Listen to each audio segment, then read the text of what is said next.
Hello and welcome. Today we're diving into ovarian hyperstimulation syndrome, or OHS. This condition, while relatively uncommon, can be a serious complication of fertility treatments. Understanding OHS is crucial for both patients undergoing fertility treatments and the healthcare professionals who care for them. So, what causes OHS? The primary culprit is the use of injectable fertility medications, particularly those containing human chorionic gonadotropin, or HCG.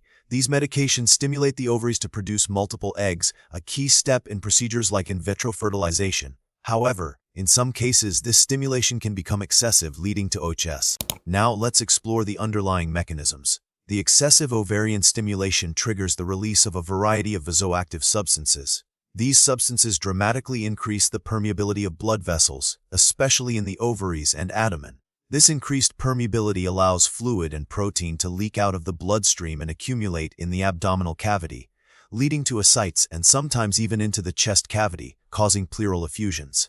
Furthermore, the fluid shift reduces blood volume, which can concentrate the blood, increasing the risk of blood clots and impacting kidney function. OHS predominantly affects women undergoing assisted reproductive technologies like IVF. The exact incidence varies depending on factors such as the specific protocols used, the patient's age, and their individual response to medications. Women with polycystic ovary syndrome, or PCOS, are known to be at a higher risk of developing OHS. The symptoms of OHS can range from mild discomfort to severe, life-threatening complications.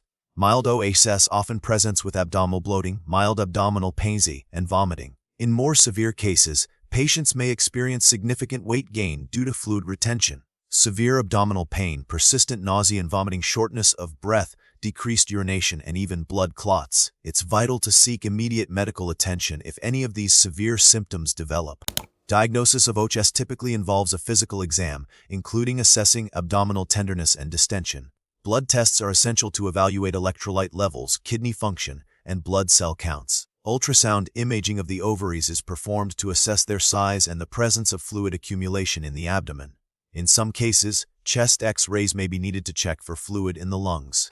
OHS is generally classified into mild, moderate, and severe forms based on the severity of symptoms, the size of the ovaries, and the presence of complications like ascites and respiratory distress. The classification helps guide treatment decisions and monitoring frequency. Early recognition of symptoms is key to preventing progression to more severe forms. Treatment for OHS is primarily supportive. Mild to moderate cases are often managed with bed rest, increased fluid intake, and close monitoring of urine output and weight. Pain relievers can help manage discomfort. In severe cases, hospitalization may be required. Management may involve intravenous fluids to restore blood volume, medications to reduce fluid accumulation, and in some instances, drainage of fluid from the abdomen.